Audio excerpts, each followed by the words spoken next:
Buenos días, queridos hermanos. Bienvenidos nuevamente a este servicio de adoración de este día del Señor, domingo ya 19 de febrero del año 2023. Hemos empezado el servicio temprano esta mañana porque a partir de las 9 de la mañana en nuestra ciudad hay muchas dificultades para salir de casa en razón de que Cajamarca se ha autodeclarado la capital de la idolatría peruana, aunque aquí se le llama capital del carnaval peruano, pero es un día muy complicado para Cajamarca. Ha sido un poco difícil llegar hasta aquí, pero hemos llegado abriéndonos camino por aquí y por allá.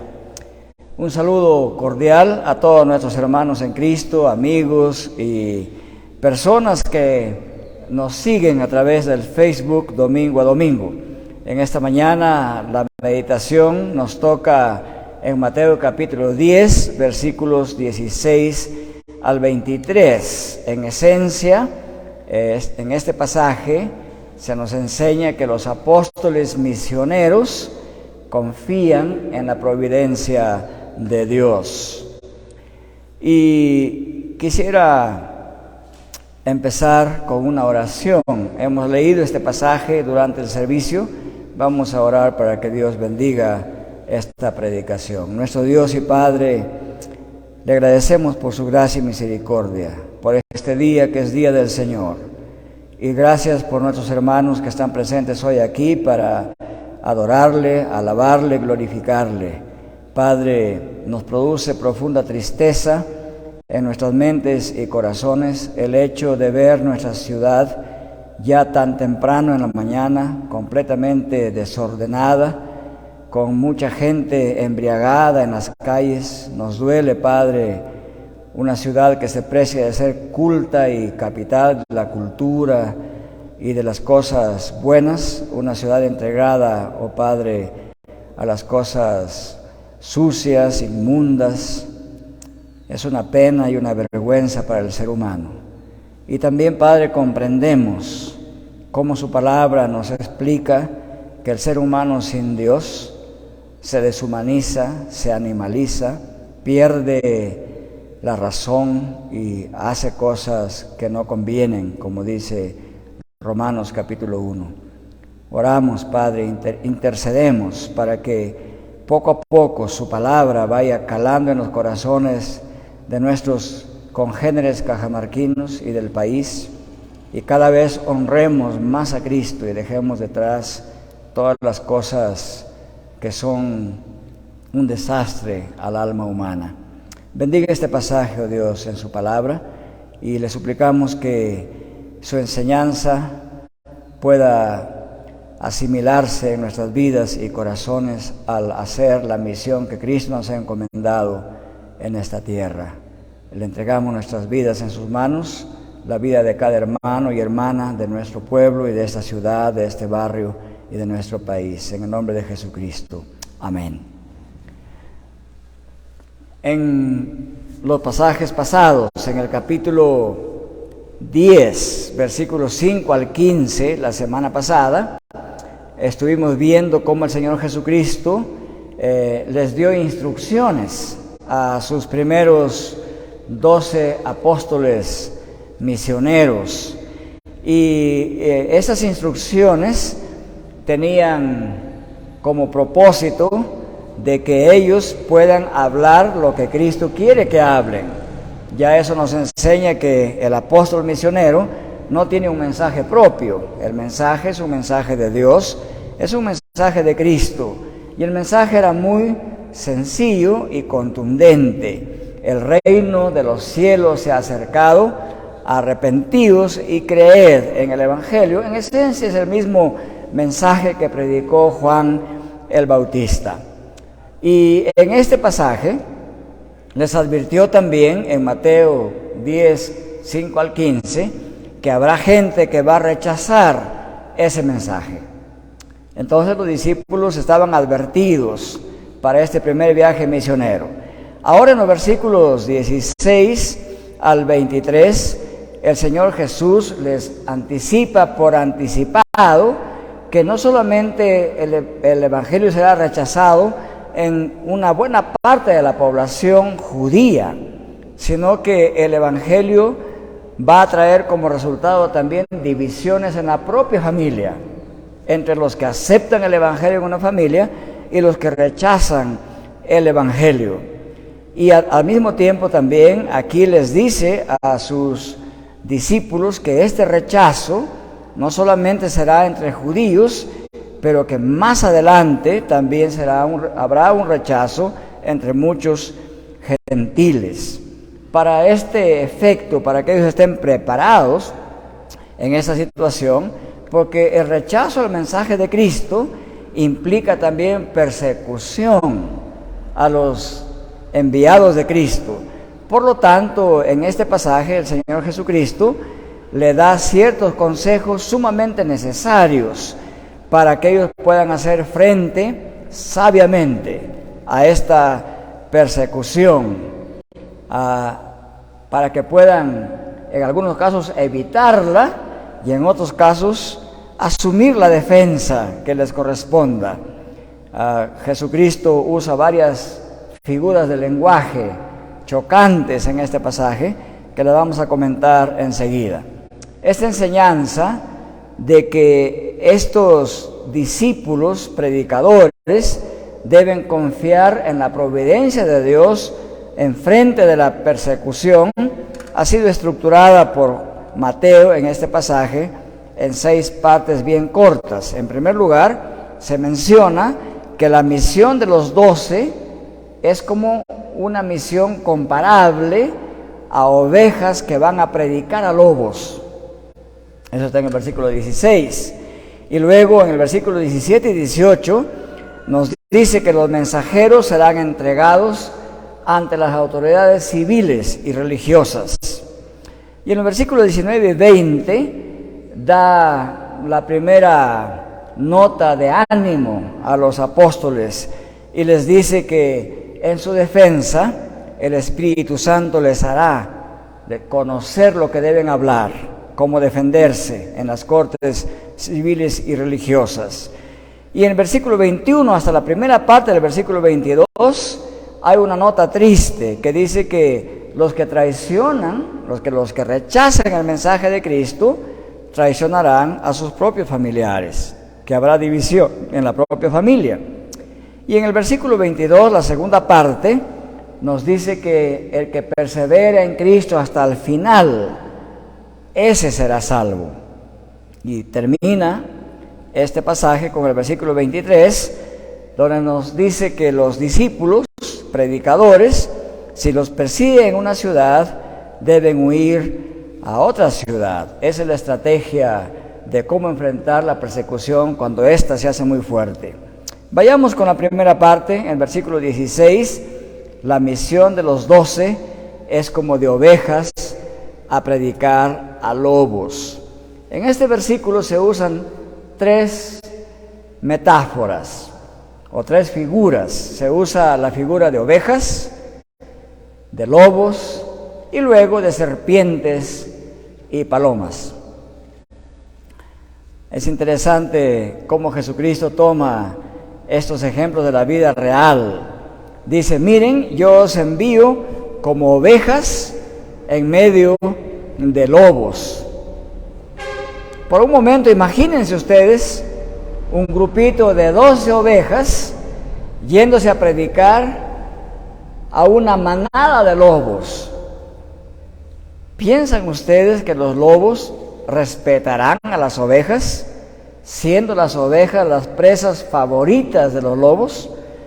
O sea, Jesucristo ya les advierte, prepara a sus apóstoles mentalmente para saber a lo que están yéndose. O sea, no están yéndose a predicar a gente pacífica, a gente dispuesta a primera vista a aceptar el Evangelio de Cristo. O sea, él compara aquí a los israelitas, a quienes me envía a que les prediquen este mensaje. A los israelitas los compara como lobos. Y en general, a la sociedad en general, que es bastante agresiva contra el Evangelio, Jesús los compara como lobos. Más adelante Pablo usa esta figura y habla de lobos rapaces que no perdonarán al rebaño. Entonces, ¿qué quiere decir Jesucristo con esta figura? Los prepara mentalmente, psicológicamente, para que ellos estén prevenidos. Si ellos son ovejas y van a predicar a lobos, más les vale estar premunidos de bastante sabiduría, de bastante astucia. Y aquí les dice que deben usar la astucia de las serpientes. Y esta palabra astucia de las serpientes es la misma palabra que en Génesis se dice que, en Génesis 3, recuerden ustedes, que la serpiente era la más astuta de todas las bestias. Ahora, esta astucia en realidad aquí se entiende en el sentido de sabiduría y prudencia. Si van a predicar a una manada de lobos y los discípulos de Cristo son ovejas, deben hacer esta predicación con bastante sabiduría, con inteligencia, con astucia, con prudencia, con estrategias que les permita evitar los ataques innecesarios de parte de los que se oponen al Evangelio. Los que se oponen al Evangelio aquí son descritos como Cristo como lobos dispuestos a devorar. No solamente habrá un rechazo al Evangelio, un rechazo pasivo, habrá un rechazo activo y agresivo de parte de la sociedad, y eso ha pasado en la historia de la iglesia y sigue pasando el día de hoy. Hay lugares donde predicar el Evangelio a la gente le cuesta la vida, cuesta que las iglesias sean quemadas y destruidas, como pasa en algunas partes de Sudán, en Irak, en Yemen y en algunos países del lejano oriente en la actualidad. ¿Qué significa entonces aquí que deben ser inocentes como palomas? Ya explicamos que astutos como serpientes significa que ejerzan la astucia, la prudencia, la estrategia para evitar la persecución innecesaria. No tienen que hacerse perseguir imprudentemente. Y sencillos o mansos como palomas quiere decir que deben actuar siempre con inocencia ante el mal, deben ser inocentes para el bien. Y de esta palabra hay varias enseñanzas en el Nuevo Testamento. Quiere decir, por ejemplo, que a los hijos de Dios corresponde conducirse sin mancha y sin pecado, como dice Pablo en Filipenses 2:15, en medio de una generación maligna y perversa. Esta mañana, por ejemplo, viniendo juntos con Estercita y hermano Álvaro, Estercita comentaba: qué vergüenza la ciudad tan sucia, borrachos por todo lado. ¿Qué pasaría si uno se va y comienza a predicar entre los borrachos del carnaval? Sería imprudente, ¿verdad? Estaríamos buscando ser apedreados y abucheados y gritados. Tenemos que ser sabios. A veces esta sabiduría nos lleva al extremo que Jesús aconseja diciendo: no echéis vuestras perlas a los cerdos. Hay momentos en que uno tiene que, por más que está mandado a predicar, tiene que saber dónde hacerlo. Hay momentos en que uno tiene que callar o tiene que escapar. Y esa es la idea de mansos como palomas. Quiero que seáis sabios para el bien e inocentes para el mal. De modo que sed astutos como las serpientes y sed inocentes como las palomas significa que ante la persecución los apóstoles deben usar el discernimiento práctico y al mismo tiempo la propia inocencia que caracteriza a Jesús. Esa actitud pacífica de Jesús debe caracterizar también a los apóstoles predicadores. No tienen que devolver mal por mal, como dice Romanos capítulo 12, sino más bien hay que devolver el mal con el bien. Es decir, frente al sufrimiento causado por la persecución, el creyente jamás tiene que practicar el mal. Y es interesante que Mateo concibe que esto es parte de la estrategia de Cristo, que los apóstoles den testimonio a judíos y a gentiles. Hay un autor que dice, Pablo habló, por ejemplo, y eso nos lleva al punto número 2, porque en el punto número 2 vemos que los mensajeros serán entregados ante las autoridades civiles y religiosas. Dice el versículo 17 y 18 así: pero cuidado de los hombres, porque os entregarán a los sanedrines y os azotarán en sus sinagogas, y hasta seréis llevados delante de gobernadores y de reyes por mi causa, como testimonio a los gentiles. Esta prudencia de los apóstoles los debe hacer cautelosos ante la gente mala y perversa. Tienen que evitar en todo lo posible caer en manos de sus perseguidores. ¿Por qué? Porque de hecho, si los van a atrapar, van a ser azotados. Y así pasó varias veces. Lo leemos en Hechos capítulo 4, por ejemplo. A Pedro y a Juan los toman prisioneros, los encarcelan y los azotan.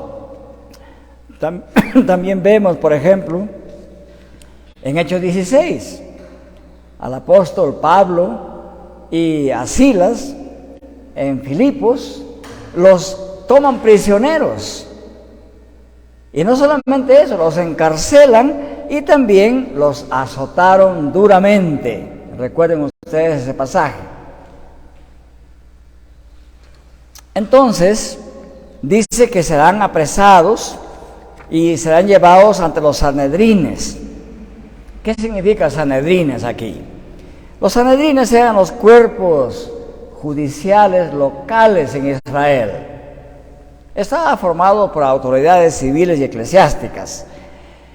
Y al no adorar a Dios, al ser contrarios al Evangelio, ellos juzgaban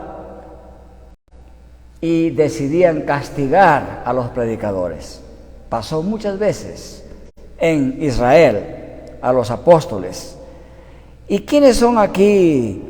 Dice, gobernadores. Los gobernadores eran más bien autoridades locales. El Sanedrín era la corte, digamos, religiosa, y los gobernadores eran las cortes civiles. Y cuando habla de reyes, está implicando aquí Jesucristo que estos apóstoles, aunque empiecen la misión por primera vez en Israel, más adelante se va a extender hacia ciudades gentiles. Y entonces también a veces van a ser capturados y apresados, y cuando así lo son, no deben tomarlo como algo necesariamente negativo. Si son apresados y llevados a comparecer ante gobernadores y reyes, Jesucristo les dice, esa es la oportunidad en que van a ser testigos de Cristo delante de ellos. Entonces, en cierta manera, este Evangelio de Mateo nos va dando a entender que la persecución y el encarcelamiento y el maltrato debe ser tomado como una oportunidad por los apóstoles para anunciar el Evangelio de Cristo ante esas autoridades. Y es que a veces no está permitido en algunas ciudades del mundo de pedir permiso, de apuntarse en el cuaderno de visitantes y entrar a hablar a las autoridades. Eso es muy difícil. Ayer tuve una entrevista con el gobernador de nuestra región, el viernes a las 3:30 de la tarde, pero tuve que hacerme anotar el día lunes, y le preguntan a uno su DNI, ¿para qué viene? ¿Quién es usted? ¿A quién representa? No es fácil hablar con una autoridad de alto nivel, pero si uno es atrapado y encarcelado, va a comparecer ante esas autoridades, y esa es la oportunidad de predicarles el Evangelio. Jesucristo dice, esa es la oportunidad para que den testimonio a judíos y a gentiles. Y esto sucedió. Miren, Pablo habló ante el concilio judío o ante el Sanedrín en su defensa, está en Hechos 23. Luego en Hechos 24, Pablo se defiende ante el gobernador romano llamado Félix. Y luego también ante Festo, que sucedió a Félix.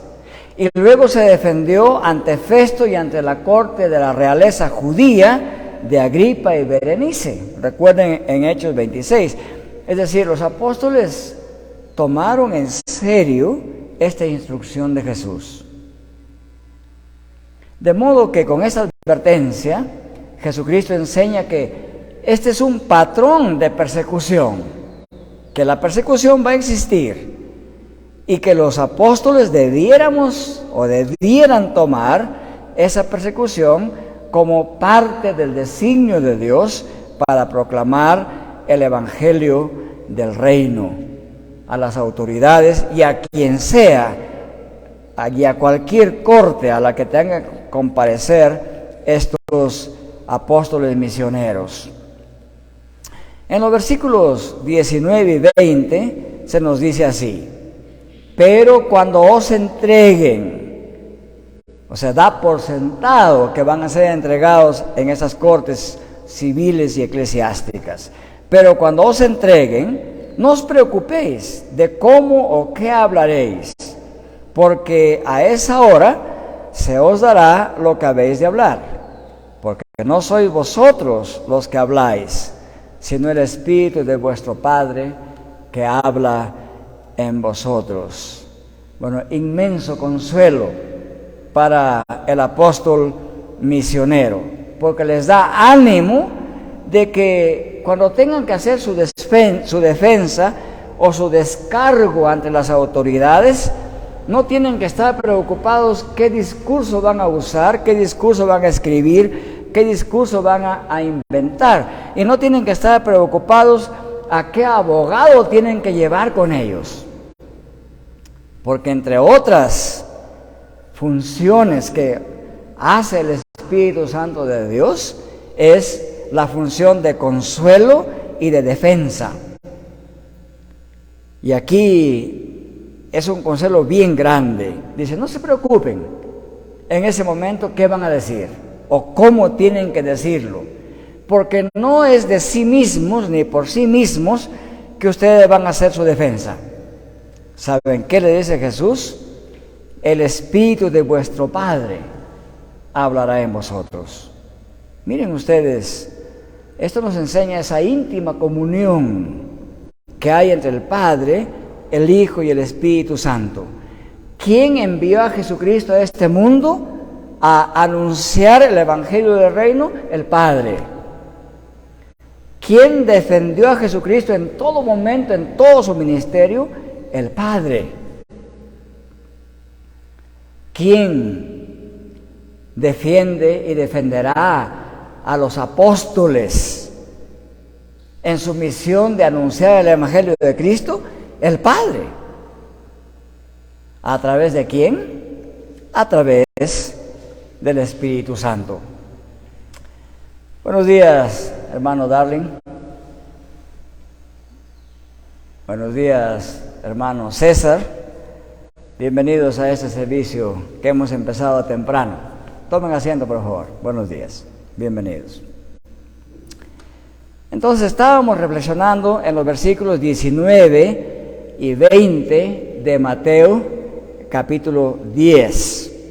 Y el Señor Jesucristo dice, cuando os entreguen no os preocupéis de cómo o qué hablaréis, porque en esa hora se os dará lo que habéis de hablar. Porque no sois vosotros los que habláis, sino el Espíritu de vuestro Padre que habla en vosotros. Esto es interesante porque una vez, por ejemplo, capturaron a Pedro y a Juan. Y ellos valientemente, la Biblia dice con denuedo, o sea, en forma vehemente, en forma coherente y fuerte, hicieron su defensa y presentaron el Evangelio de Cristo. Y luego, las autoridades se admiraron. Dice, pero esos hombres son sin letras. ¿Cómo pues tienen este mensaje? ¿De dónde tienen este conocimiento? Como algunos dicen, el secreto está aquí, en esta promesa de Cristo.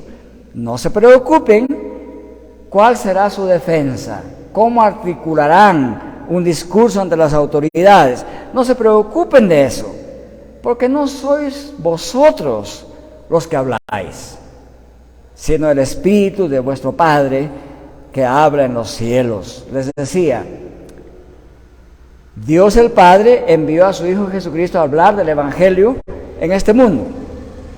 Dios el Padre protegió a Cristo todo el tiempo.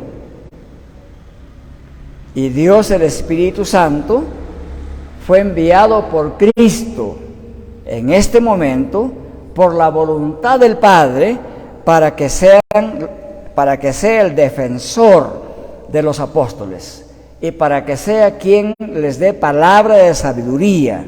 Es el Espíritu de Dios quien ayudó a los apóstoles a articular el mensaje de defensa y proclamación ante las autoridades. Esto nos enseña esa profunda intimidad que hay entre apóstoles y Dios. Y al mismo tiempo también nos enseña que Dios tiene un cuidado íntimo y profundo en que su evangelio sea difundido ante las autoridades, ante las cuales los apóstoles no deben tener miedo, ni deben tener esa angustia psicológica de cómo articularé un discurso en mi defensa, porque no será un discurso de sí mismos ni por sí mismos, es un discurso que Dios mismo les ayudará a articular. Y en los versículos 21 hasta la primera parte del versículo 22 dice así Mateo 10: y el hermano entregará a la muerte al hermano, y el padre al hijo, y los hijos se levantarán contra los padres y les causarán la muerte, y seréis odiados por causa de mi nombre por todos. En este versículo se enseña lo siguiente.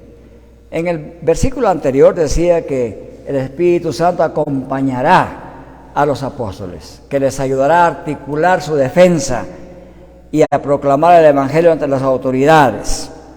Pero ahora, a pesar de ese acompañamiento, el Señor Jesucristo les muestra que el Evangelio, cuando es aceptado por unos y es rechazado por otros, eso mismo produce una división que se extenderá a la propia familia. Y los que se oponen al Evangelio, aún en la familia,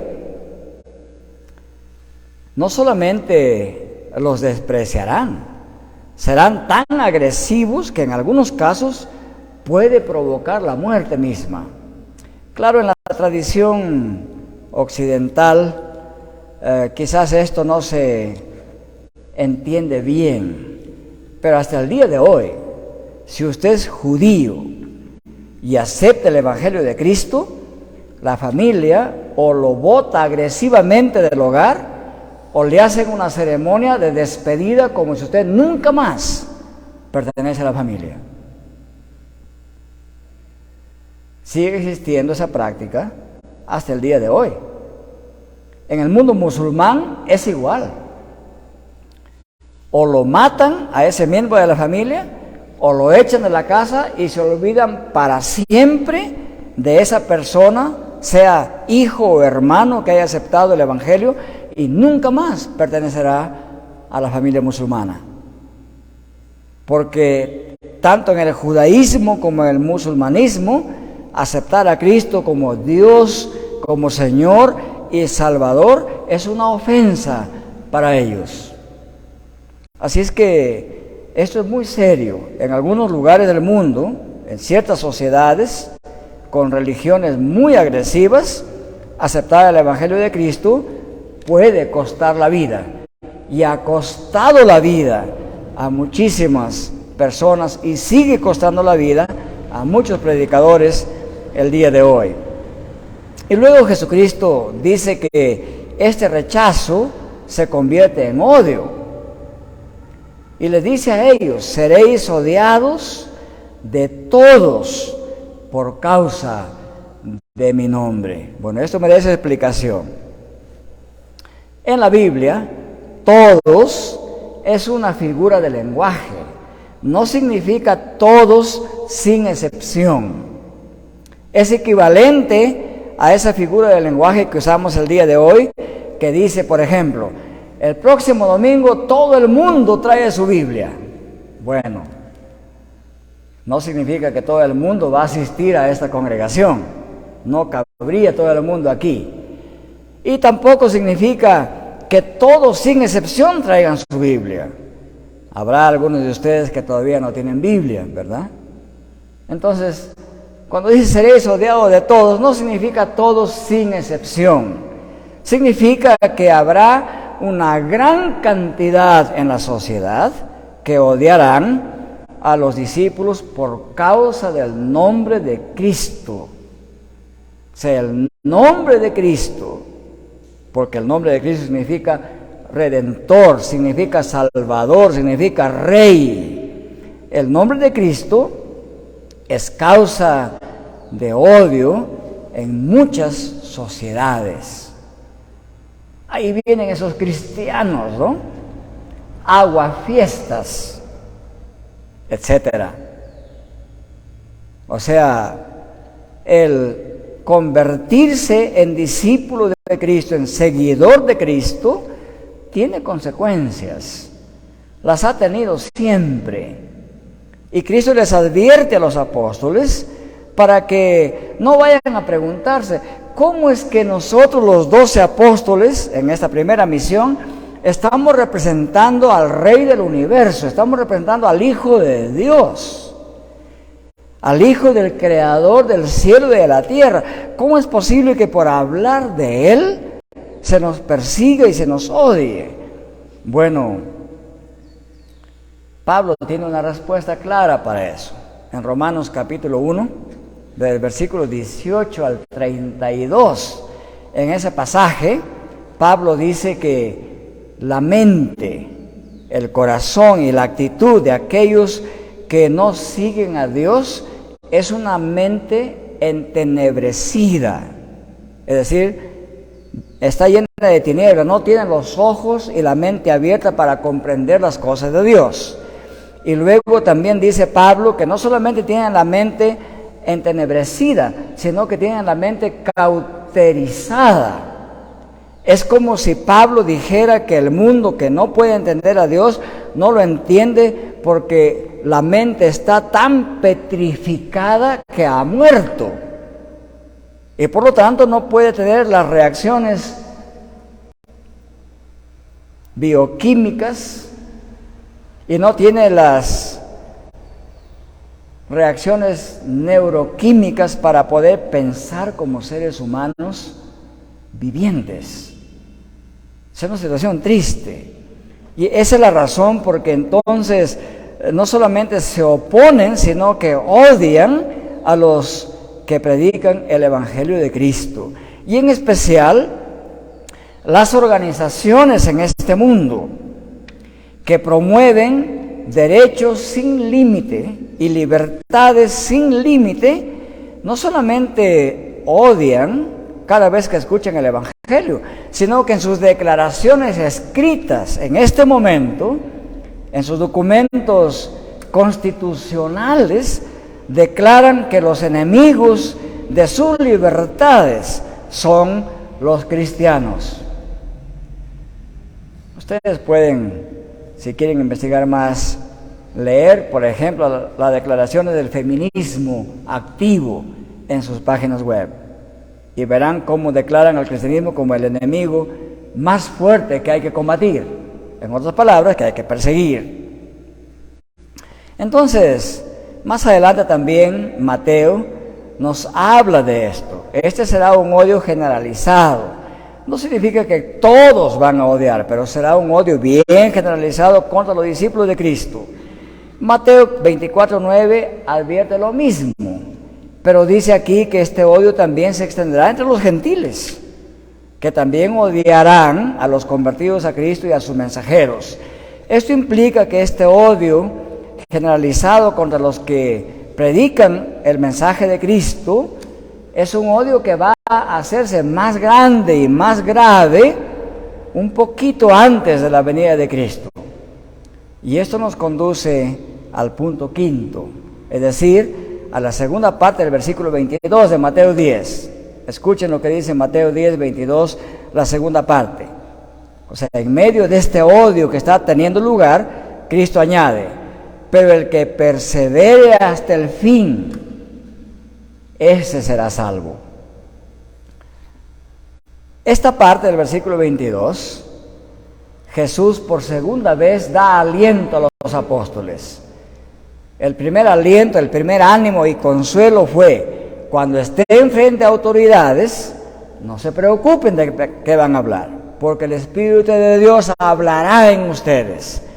Ahora, frente a este odio de grandes sectores de la sociedad, les da un segundo consuelo. Miren, el que persevere hasta el final, en medio de la persecución, ese será salvo.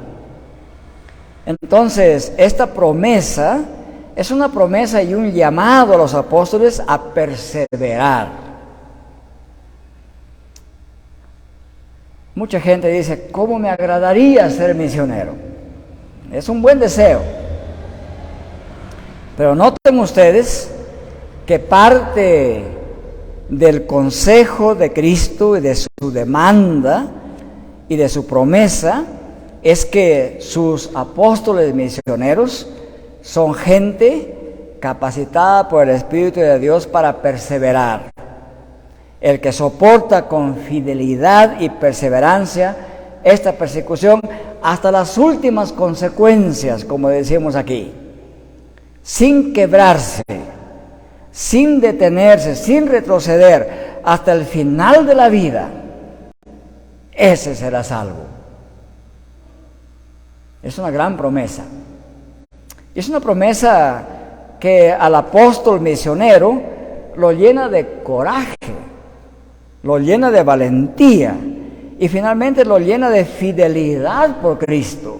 Porque el apóstol misionero no está predicando su propio mensaje, no está promocionando su nombre, no está tratando de elevar su nombre a la fama. No, el apóstol de Cristo está predicando el mensaje de Cristo, es decir, todos aquellos que dejan el pecado y se abrazan de Cristo, Cristo les ofrece salvación, porque Él se entregó por usted.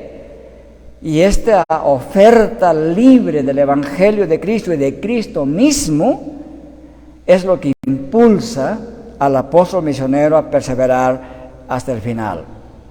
¿Significa esto que solamente los mártires son los que se salvan?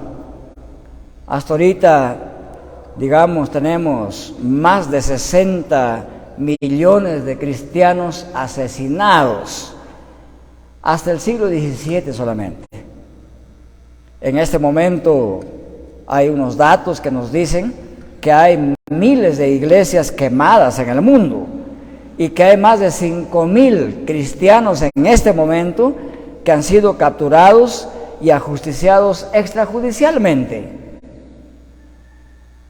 Entonces, esta persecución sigue en pie. Hay gente que cada día muere por Cristo. ¿Significa entonces que solamente el que muere por Cristo en esta vida, en la persecución, es el que se salva? La respuesta es no. Significa que el discípulo está dispuesto, porque Dios pone eso en su mente y corazón, lo hace dispuesto a perseverar en la persecución al costo de su propia vida por el nombre de Cristo, si así lo exigieran las circunstancias. Uno tiene que estar dispuesto a eso. La parte más bonita de ser predicador en tiempos de paz es que uno predica libremente y la gente dice amén, y de vez en cuando al final le dicen gracias por su mensaje al predicador, por el mensaje de Cristo. Es algo bonito. Pero habrá circunstancias en que eso no sea así, de que el predicador pueda ser acusado, pueda ser llevado a las cortes o pueda ser también ejecutado en ciertas sociedades. Y lo que este pasaje nos enseña es que si eso es lo que va a pasar con uno, uno tiene que estar dispuesto a ello. No tiene que retroceder, no tiene que intimidarse, no tiene que correrse de eso. Y todo predicador sabe que eso es parte de su llamado, es parte de su misión. Los apóstoles asimilaron tan profundamente este mensaje de Cristo y esta advertencia, que después de su muerte y resurrección, muchos cristianos han sido crucificados, han sido quemados, han sido expulsados de su patria, han sido ahogados en el hambre y la muerte, han sido torturados sin otra razón que la de pertenecer a Cristo. Como los mártires del pueblo de Dios antes de la venida de Cristo, así también ahora el mundo no era digno de ellos, nos dice la palabra de Dios. Así que tranquilo nomás, como se dice el día de hoy. Si usted quiere ser predicador, no tenga miedo por ese tema de que algún día puede haber persecución. No tendría ninguna gracia si es que uno quiere ser predicador solamente en tiempos de paz. En quinto lugar, entonces, la perseverancia en Cristo durante la persecución resultará en salvación. Finalmente, el versículo 23. Pero cuando os persigan en esta ciudad, huid a la otra, porque en verdad os digo que no terminaréis de recorrer las ciudades de Israel antes que venga el Hijo del Hombre. No terminaréis de recorrer las ciudades de Israel antes que venga el Hijo del Hombre. ¿A qué venida del Hijo del Hombre se refiere este pasaje? Miren, Israel hoy día es mucho más pequeño que en ese tiempo de Jesús. El Israel de hoy, geográficamente, no es del mismo tamaño que el Israel del tiempo de Jesús. Tampoco es de la misma composición étnica que en tiempos de Jesús. Israel de hoy es bien pequeñito, está bien diezmado geográficamente. En el tiempo de Jesús abarcaba la mayor parte de Palestina. Aún así, era un país pequeño, no tenía miles de ciudades, tenía unas pocas decenas de ciudades. Y Jesús les dice que no terminarán de recorrer todas esas decenas de ciudades y que el Hijo del Hombre vendrá. ¿Qué significa eso entonces? Bien, entonces la primera parte de este versículo dice: cuando os persigan en esa ciudad, huid hacia la otra.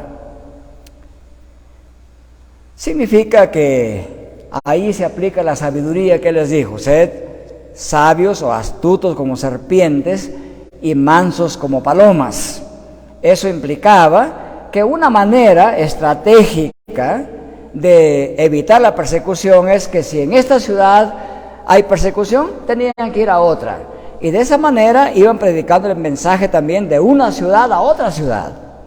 La persecución en el libro de los Hechos se presenta con claridad como la estrategia diseñada por Dios para que el Evangelio se difundiera rápidamente en toda Judea y en toda Samaria.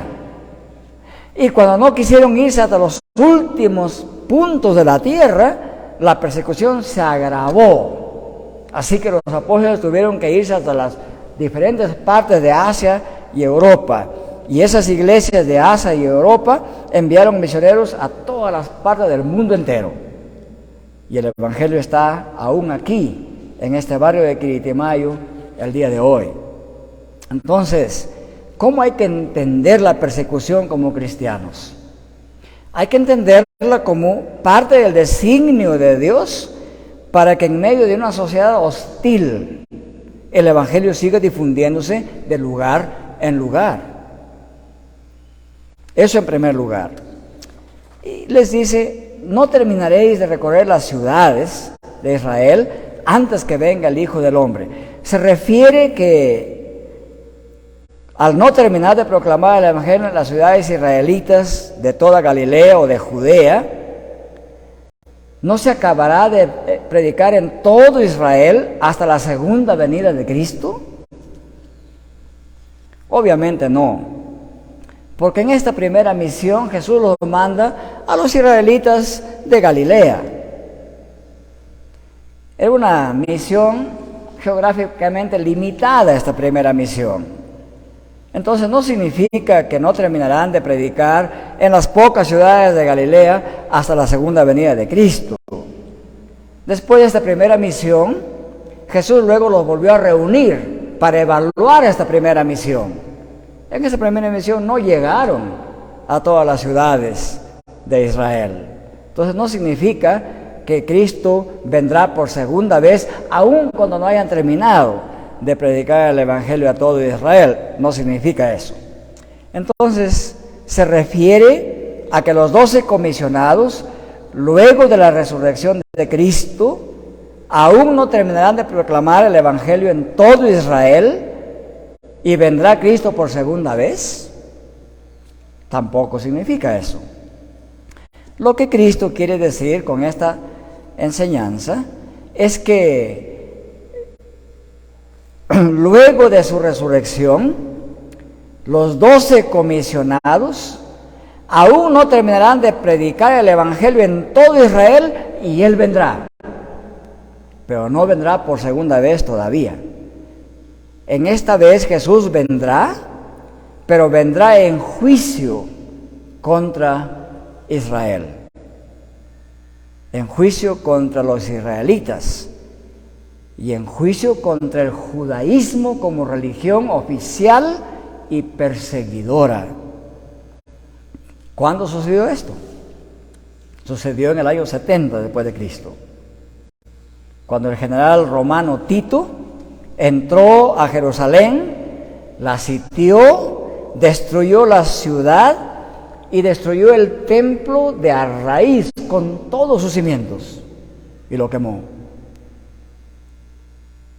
Ningún cristiano murió en esa persecución de Roma contra los judíos, porque Cristo les avisó en Mateo 24: cuando veáis a Jerusalén rodeada de los ejércitos, huid.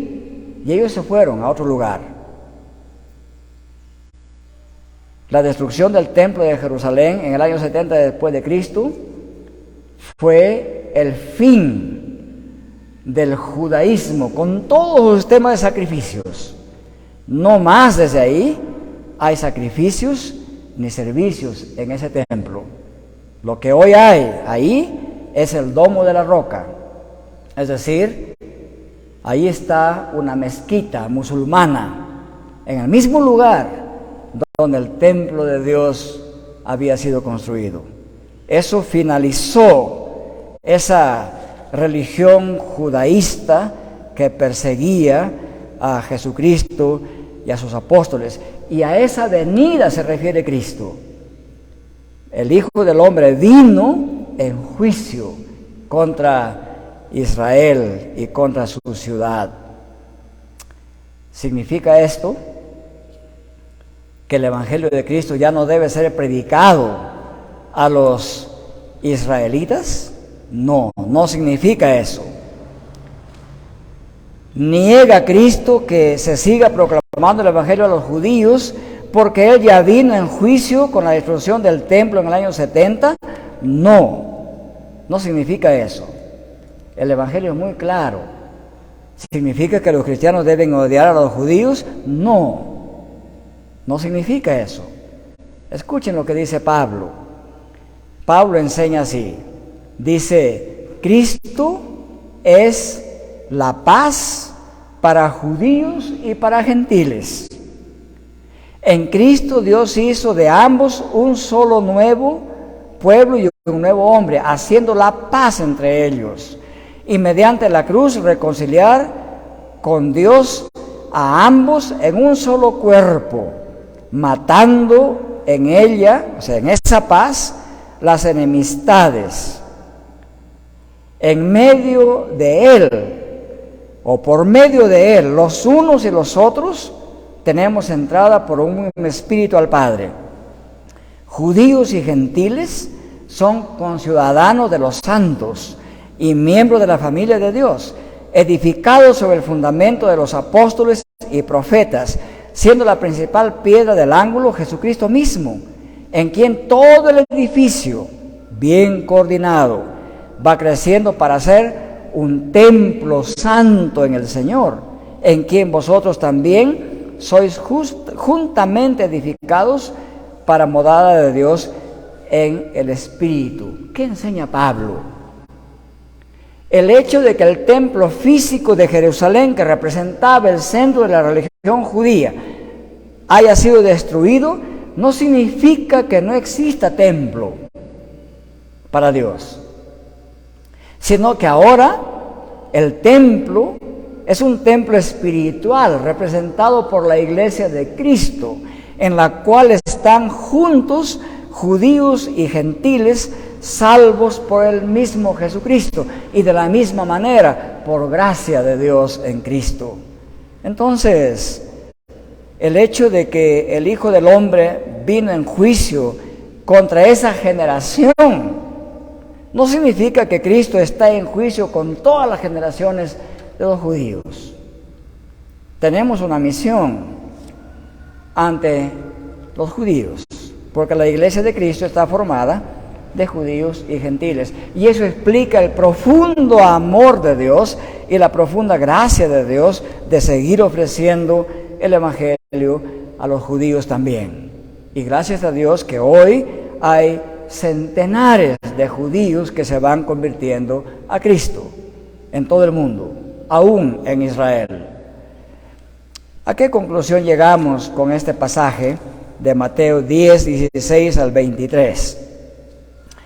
Uno podría preguntarse, ¿cómo puede ser que este mensaje de conversión a Cristo, que trae paz al corazón humano y a la mente humana, y que trae unidad en quienes creen en Cristo, cómo puede ser que este mensaje resulte en persecución contra los mensajeros de Cristo? Bueno, los apóstoles, como también la iglesia de hoy y de todos los tiempos, tienen que saber que estamos esperando la consumación del reinado total de Cristo. Una de las razones por que la gente se molesta contra Cristo es porque Cristo exige obediencia total a Él. Es porque Cristo nos hace saber que tiene vigilancia total sobre nuestra vida moral, sobre nuestra vida externa, íntima incluso. Y esto hace que la gente tenga cólera contra Cristo. ¿Cómo es que me quiera controlar? Que me quiera controlar donde estoy escondido o donde pienso que no me ven. Tenemos que saber que un día Cristo reinará totalmente, le guste o no, a la humanidad. Hacia eso va la historia del reino de Dios. Cristo quiere que sepamos que las fuerzas del maligno, mientras esa consumación de su segunda venida todavía no está presente, realmente influyen en la conducta humana contra Cristo y sus mensajeros. Pero Cristo nos hace saber que esa persecución y ese odio que puede levantarse contra los predicadores de Cristo, contra los cristianos en general, no nos debe ni intimidar ni detener, porque tenemos como aliado al Espíritu que viene de Cristo y del Padre. Y que ese Espíritu nos capacita, dándonos la sabiduría, la prudencia, la inteligencia necesaria para continuar predicando el Evangelio a pesar que hubiesen dificultades. Es más, también el Espíritu Santo de Dios nos sostendrá en perseverancia hasta el final, dándonos sabiduría, dándonos fidelidad para perseverar hasta el final. Hay un autor que dice así: lo que los apóstoles experimentaron en su obra misionera será la experiencia de todos los mensajeros del Evangelio hasta el fin de los tiempos. Pero esta es nuestra esperanza. Cuando Jesucristo, al ascender al cielo, dio el mandato misionero a sus apóstoles, esto es lo que le dijo: he aquí, yo estaré con vosotros hasta el fin del mundo. Y esa palabra de Cristo no es solamente una palabra de maestro, es una palabra del Rey.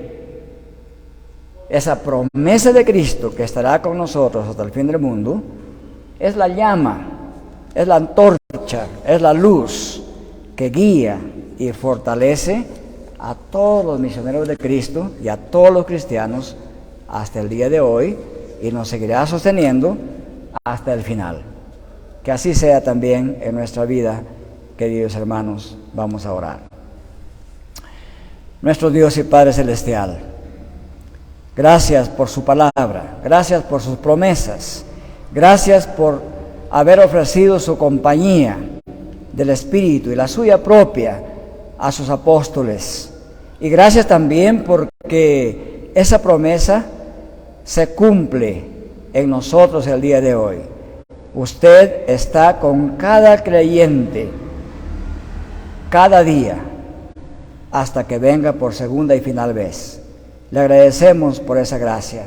También, Padre, le alabamos y le agradecemos porque extiende a través del Evangelio su gracia al mundo entero.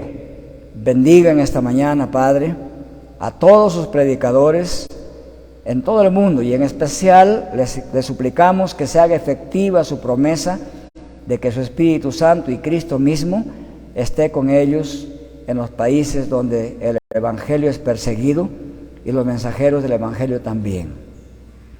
Oramos por aquellas sociedades llamadas musulmanas que prohíben la predicación del Evangelio, que someten a sus hijos a crueldades y torturas y persecuciones injustas. Le suplicamos que más y más se difunda su palabra por medio de ellos, y que les dé la fortaleza que usted dio a todos los cristianos en toda la historia, de no intimidarse frente a la persecución. Padre nuestro, oramos también esta mañana por su favor y misericordia sobre todos nuestros hermanos y hermanas que padecen diferentes dolencias y enfermedades, tanto en su cuerpo como en su alma. Oramos también esta mañana, muy en especial, por nuestra ciudad de Cajamarca. Oramos por los ciudadanos cajamarquinos. Padre, el día de hoy, hasta el próximo miércoles, veremos una ciudad completamente ensuciada. Sabremos de noticias tristes, de violaciones y de heridos y de enfermos en esos próximos días. ¿Debido a qué?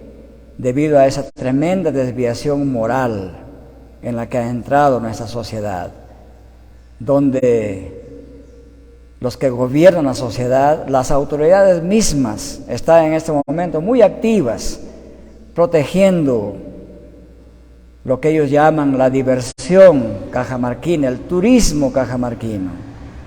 Y Padre, queremos que haya más trabajo en esta ciudad y en nuestro país, más oportunidades laborales, más oportunidades de negocios sanos, para que la población viva bien, que haya bienestar.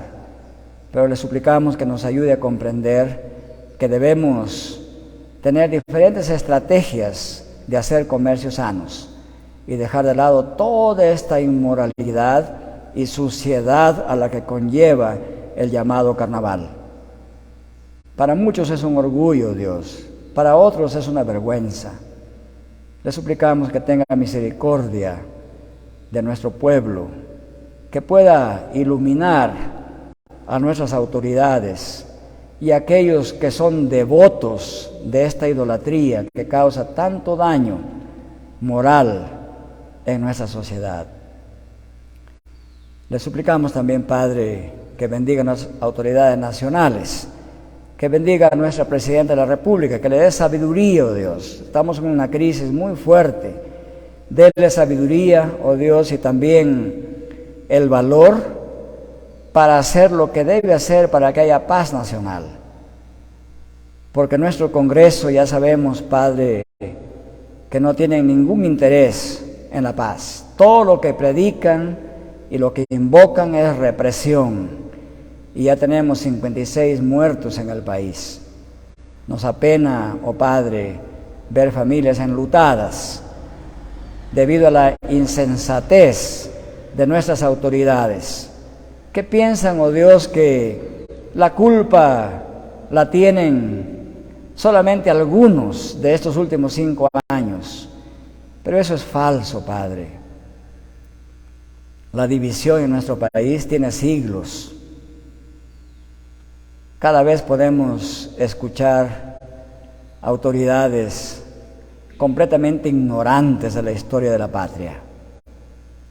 Todavía tenemos una deuda con esa gran masa campesina que por una política centralista, discriminatoria, han sido condenados a la desnutrición, a la muerte, a la falta de educación, que han sido, Padre, no solamente discriminados por ser pobres, sino por hablar otros idiomas que se prohibieron por varios siglos y que recién se está diciendo que se pueden hablar otra vez.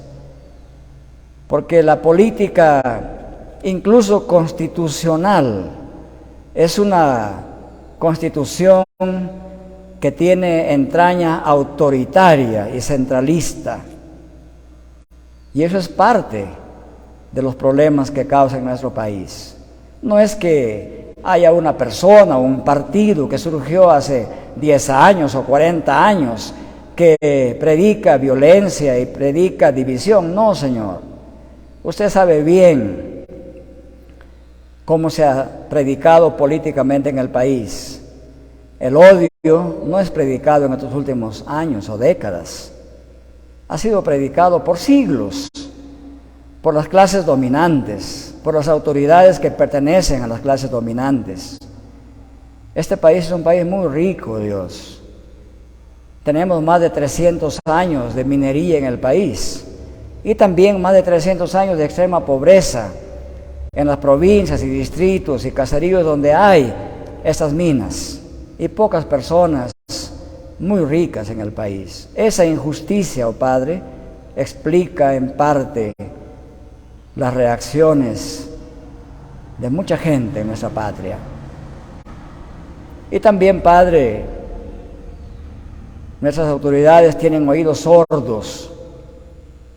Cuando la gente protesta pacíficamente, simplemente encarpetan su protesta y no hacen caso. Y cuando hay violencia, las autoridades gritan y lloran y quieren sacar y llenar la patria de fusiles, metralletas, tanques, carros de guerra. Pero eso jamás resolverá este problema. El problema más fundamental y grave en nuestro país es que los peruanos no han abrazado a Cristo. La mayoría de peruanos no se han sometido al reinado de Cristo, porque en Cristo hay paz. Él es nuestra paz. Cuando en este país la mayoría se convierta a Cristo y obedezcan a Cristo, habrá paz, habrá tranquilidad, habrá prosperidad. Será un país diferente.